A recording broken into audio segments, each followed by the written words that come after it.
They are crazy. They are the result of our judging people on the basis of physical characteristics over which they have no control. And we say ugly things and get away with it because we're pale faces. I couldn't believe it. So I had thought I would stop the exercise at noon. I decided at that moment, no, I'm not going to let any child leave my classroom being as ignorant as those two teachers and all those who laughed and smiled and nodded at hearing those remarks. That's ignorance. I decided that my children would spend the day with blue-eyed people on the bottom, brown-eyed people on the top, and I would have to send them home after school. And this was on Friday, so they would have all weekend either to process it and to get over it or to come back angry. I didn't know what they would do with it. If I had known, I probably wouldn't have done the exercise in the first place. I learned an awful lot about people in small towns where there are no people of color, and where when they found out what I was doing, said, why is she doing that here? We don't have any racism here. We don't have any N-words. You don't have to have people of color to have racism. All you have to have is ignorant people who suffer from self-imposed ignorance. Because people, we could stop being ignorant where race is concerned if we decided to educate ourselves. On Monday, I went back into the classroom and the most amazing thing happened. I thought, because I had heard the blue-eyed boys talk about what they were going to do to the brownies when they got on top right, they were talking about that on Friday. I heard them in the restroom saying what they were going to do to the brownies. So I was sure that Monday was going to be hell. Walked into the classroom, reversed the exercise, and it was just amazing. Blue-eyed people were much less vicious to the brown-eyed people than the brown-eyed people had been to them. Oh my God, and I did just what you're doing. I thought, this can't be real. Look at these kids. They suffered at the hands of these little monsters, and look at how kindly they're treating them. Look at how they are refusing to do to them what was done to them. So on Tuesday, before we discussed the thing at all, each child wrote a 4-paragraph composition telling how the child felt on Friday, how the child felt on Monday, who Martin Luther King Jr. was, and what discrimination is. After they had finished writing, we got in a circle. In the magic circle, what you say will be accepted. And I said to those little kids, people, you blue-eyed kids said you were going to get even with the brownies. That's what you said you were going to do on Friday. Why didn't you get even? And those blue-eyed kids that year and every year after that said, because we found out how it feels to be treated that way when we were on the bottom. And we weren't going to make anybody feel the way we felt when we were on the bottom. Now, if pale faces in this country, if what we call white people in this country, and we've got to stop using the word white, because you can see my shirt, it's white, my hair is white, my skin is not white. There are no white people. This is the color of human skin. Human beings come in different shades of brown. If we're going to refer to skin color, then we have to change the words. We have to change our language. Instead of calling people white and black, if you are anemic and if you don't have enough iron in your blood to keep you healthy, you're called anemic. Then if you don't have enough melanin in your skin to protect your cells from the damaging rays of the sun, then you must be melanemic. And if you have more melanin, if you're darker, then you are melanaceous. And if you have a lot of it, you're melanotic. And the word melanotic is in the dictionary. So if we can use melanotic to describe darkness, we can use melanaceous and melanemic to describe skin colors instead of white and black. A few things that strike me already is you have this focus on a few things as it pertains to how we come to hold certain beliefs and experiences. I know that you've received a lot of pushback, even threats of violence on you and your family for the work that you've done, criticism for the exercise that you have facilitated in your classroom. And I know you've replicated that with companies and organizations for many years. And what strikes me is that what you're trying to do is to induce an experience of empathy rather than just portray the facts or try to get people to sympathize with what it feels like to be on the receiving end of some of this discrimination. I wonder, is that an intentional? Absolutely. And that's another thing. That's another thing you have to know. We have consistently for the last 2,000 years taught the golden rule. Do unto others as you would have others do unto you. Treat others the way you want to be treated. No, I don't have the right to treat everybody the way I want to be treated. I know that you, as a young man, do not want to be treated the way I want to be treated. I don't have that right. I believe in the platinum rule, which says, do unto others as others would have you do unto them. Treat others the way they want to be treated, not the way you want to be treated. I know that when I am on a plane and I have a piece of luggage to put in the overhead rack, if some young person says to me, can I put that up for you? I say, absolutely, you must have good parents. They'll put it up for me. However, if that young man has a piece of luggage to in the overhead rack, if I say to him, Sonny, can I put that up for you? He's going to say, absolutely not. I can take care of it myself. I don't have the right to treat others the way I want to be treated. I have to treat others the way they want to be treated.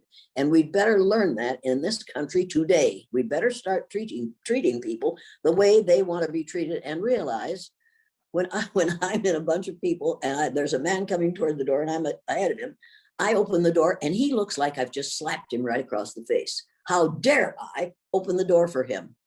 Well, you see, I treat him the way I want to be treated. That's a mistake. After that happened to me 3 times, I thought, now the golden rule ain't working here, honey. You treat people the way they want to be treated. You let them open the door for you. There are customs and rituals in this society that are there because of things like the golden rule. We need to start practicing the platinum rule. Treat others the way they want to be treated, not the way you want to be treated. Go ahead. What strikes me as it being really interesting about your exercise for all these years is that you are able to facilitate that perspective taking, that you're able to get people to feel what it feels like potentially to be discriminated against, which otherwise you're just guessing as to what other individuals might want, how they might want to be treated. But until you have that experience, then it's really hard to guess at that. Is that? It's called experiential learning. I learned it at the University of Northern Iowa many years ago. And John Dewey, a famous educator, said, we learn by doing. And if you give children the opportunity to have these experiences, they will learn from those experiences. You don't have to put it in a book. They will learn it by doing it, and it will become part of their personality. And that indeed is what has happened with the blue-eyed, brown-eyed exercise. With the students that I put through it from grades 3, I did some with grades first graders, from grades 3 to the age of 85. The oldest person I've worked with was 85. Every one of those people had an experience that they hadn't had before. People of color have the experience of being on the top and watching other people have to be treated the way they have been. They have had to accept being treated in this country for the last 300 years. People who have been accustomed to being on top all of a sudden find out why a whole lot of people are angry, but they wonder why they are able to keep on keeping on in spite of what we do to them. If what we do to them hurts as much on a daily basis as it hurts for those white people to go through that exercise for a couple of hours. I've been hit by a white male during this exercise. I've had a knife pulled on me. They took me 3 carloads of blacks, took me out of Uniontown, Pennsylvania at midnight because the teachers that I'd put through the blue-eyed, brown-eyed exercise in a very informal way in the morning called the superintendent and said, if you don't get that B word out of town, we're going to shoot her. And they were absolutely serious. So they raced me out of town to avoid that happening. You aren't allowed to say we're wrong to pale faces. Mm-hmm. Because if I'm right, we've been wrong for a lot of years. And we have been wrong for a lot of years, but we don't have to stay that way. We can learn. Can I ask you why you've been doing this work for all this time? I mean, certainly I think no one would blame you for retiring, and I think you have retired as a school teacher, and yet you continue to work. You continue to take the time to speak with us and others, trying to share this message and educate individuals, despite there being direct costs to you. You've mentioned being threatened, having a knife pulled on you. Why do you do this? Why do racists keep doing it? Why do racists keep doing it? You tell me why racists perpetuate this lie, go along with this lie, cooperate with this lie, accept this lie. As long as they perpetuate this, I'll keep on doing this exercise. If you want me to stop, all you have to do is stop acting like a fool and stop judging people by the color of their skin. Then I can stop. I'd love to retire. Someday I will, but I'm not looking forward to it happening right away. I thought when Barack Obama was elected, I thought we're on our way. I don't have to do this anymore. People are getting smarter. I didn't realize that there was a whole about 40% of the population would go underground while we had a black man in the White House and wait until they got their chance to get even. And now for 4 years, they've been getting even. You know it, and I know it. We have QAnon, and we have Oath Keepers, and we have the KKK, and we have all these, and these Proud Boys. I don't want Proud Boys. I didn't raise any Proud Boys. I raised wise men. I think we have to have a society in which we admire wise men, not proud boys, and people who may point their finger at me, but not a gun.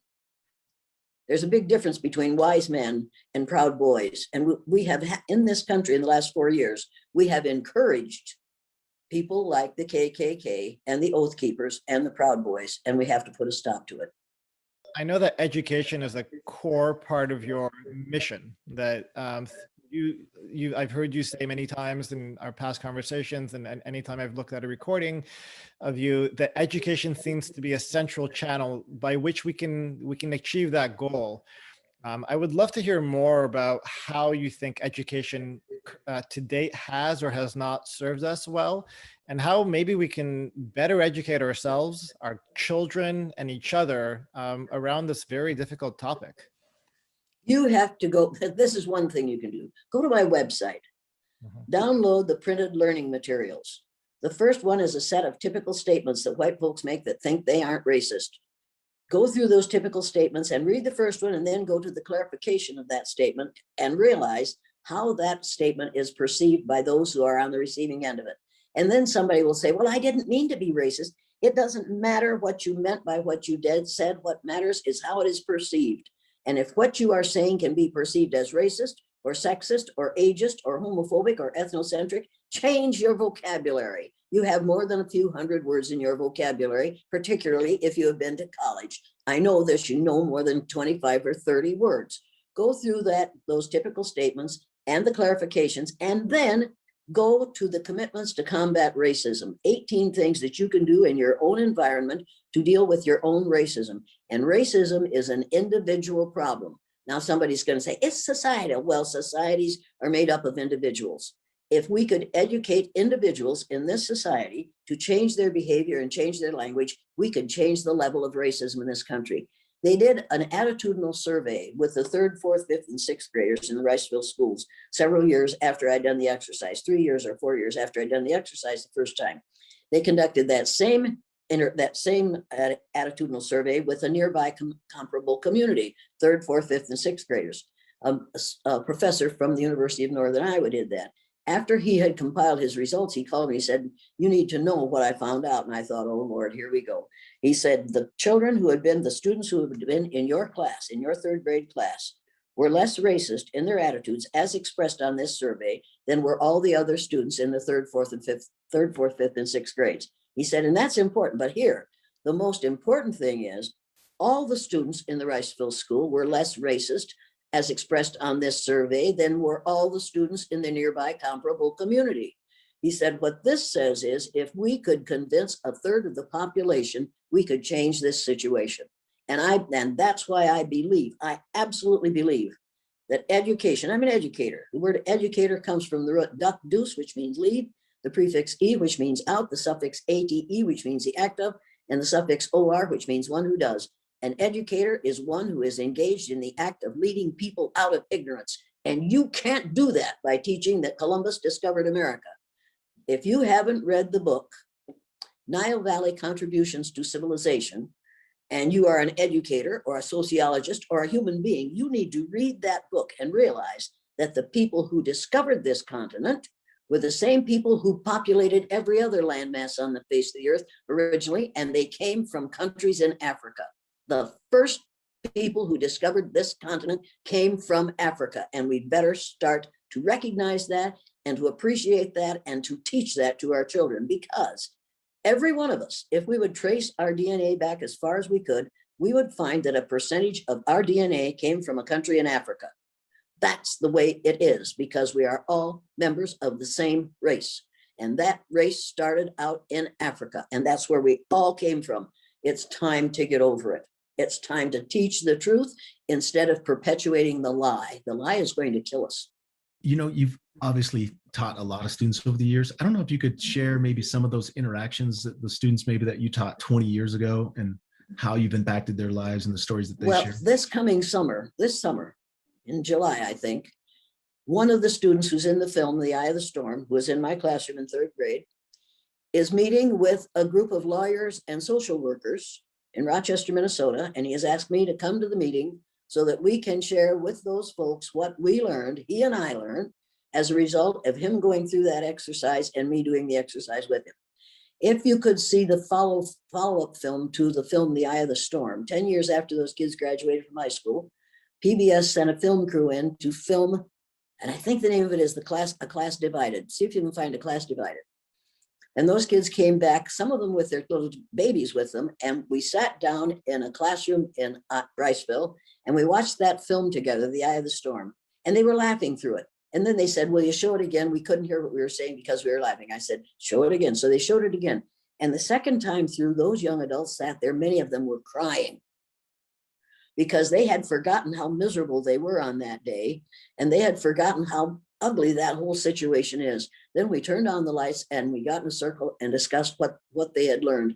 I couldn't have scripted something that made me happier than that discussion was. You need to see that discussion. Get the film, A Class Divided, and look at it. And those kids were not paid to be there.